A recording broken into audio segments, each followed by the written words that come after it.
افضل واسهل طريقة تعرف بيها الايفون اللي معاك اصلي ولا كوبي مضروب.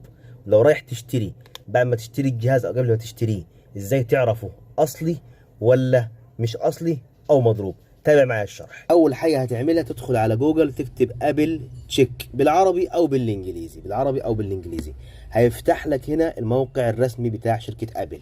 تختار اللي هو رابع اختيار، تحقق من ايمي ايفون ابل سيريال، هتدوس عليه هنا. بعد كده يفتح لك صفحة زي دي بالظبط. هنا بيقول لك ادخل رقم التسلسلي بتاع التليفون بتاعك. انا ناسخ رقم هنا، بص اشوف لك الطريقة تعمل ازاي بالظبط. هتكتب الرقم هنا في الخانة دي وتروح عامل التحقق، دايس على كلمة التحقق، تنتظر لحد الموقع ما يحمل معاك. هنا ظهرت معاك كل تفاصيل التليفون اللي هي ايفون 7 بلس، وهنا عندك بيقول لك عليه اي كلود، بيقول لك ايوه عليه